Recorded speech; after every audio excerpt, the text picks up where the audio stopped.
Hi everyone, welcome to this week's vlog. And today I'm going to talk about different types of food plans. And I've worked with enough people over the years to realise that we're all very different when it comes to our needs from a food plan. Um, some people can be on a much more lenient food plan than others. I think the trick is to have it as lenient as possible, so as varied and flexible and inclusive as inclusive of as many food groups as possible, while also not being so permissive that we slip into uncontrolled binging. And this is different for everyone, it's so different for everyone. And also it changes over the years, so what I had to do in the early days, I was so terrified of going back into that place of out of control binging that I was super, super strict, and I don't regret that. But now I am much more intuitive about the way that I eat.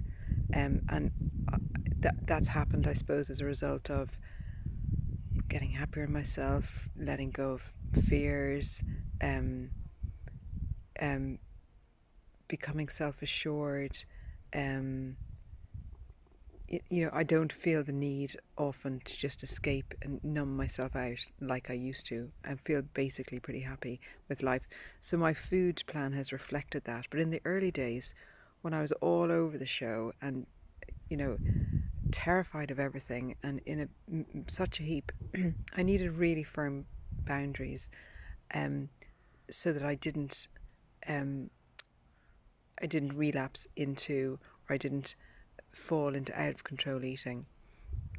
Um, so when I'm working with people, I try to help them find their happy place around food, and that will change, as time goes by.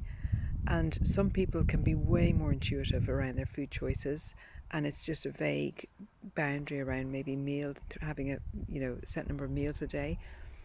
Whereas other people find that they need much more help and guidance around portion sizing, what foods to eat and what foods not to eat. And definitely some people find certain foods trigger them. I'm always amazed, not everyone is triggered by sugar and flour. Some people, crisps will do it, or more savoury things. So we're even all different in that regard. Other people will be triggered by losing too much weight. People will be triggered by putting on too much weight. We're all so individual, but the most important thing is that you find your own truth and you find what works for you. And that is what I do with people. That's where I try to help people to get to. And it's a process and it's a journey. It doesn't happen all at once. But that's the end goal. Okay, take care.